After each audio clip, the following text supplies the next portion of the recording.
Hey guys, video number 3 in our brew series. Today it's going to be the espresso machine. For all the fans of Michelle, sorry to disappoint you. You got me today, and I'm the espresso expert here. You'll get Michelle back next week. So we mentioned in some of our older videos that with the fin, the French press, a lot more forgiving methods.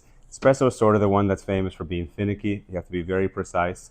You can use a scale, that would be ideal. Use a stopwatch, things like that. You really have to get very precise with it. So for interest of brevity for the video, we're going to kind of do this quickly, like if you were in maybe an Italian coffee shop. Come in there, 30 seconds, 1 minute, boom, boom, boom. But of course, as you know, with any coffee hobby, especially espresso, you can get real into the nitty gritty and become a coffee nerd.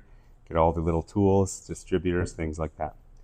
So we've already got our coffee ground here in our hand grinder. This is always a good option for home use if you're just making 1 or 2 servings. Very inexpensive grinders, very quick. So we got that ground already here.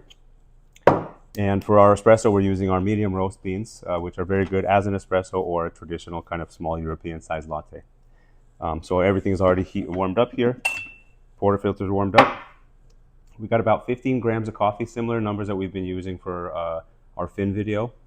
So that's always a good place to start, 14, 15 grams. Also depends on your portafilter size. So we've got a double basket here.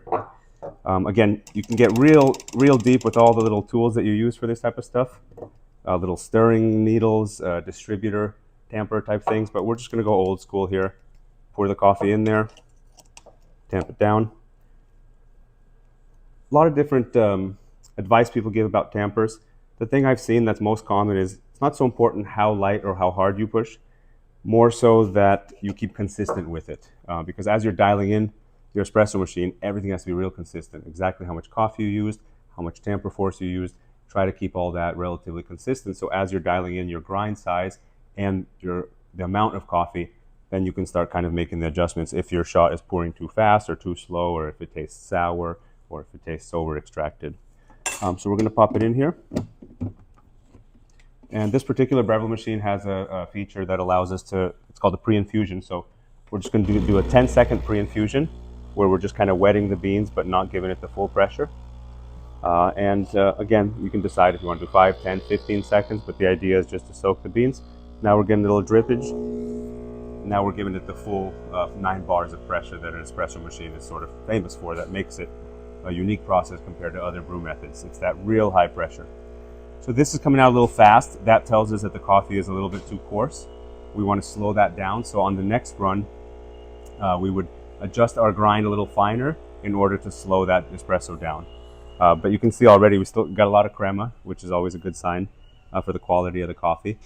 And from this point, you would obviously taste it. This is probably going to be a little bit sour, poured out a little bit too fast. So on your next adjustment, you would adjust your coffee grind a little bit more fine and to hopefully slow that espresso down. Ideally, you want a shot that takes maybe about 30, 45 seconds. That's about it. Enjoy.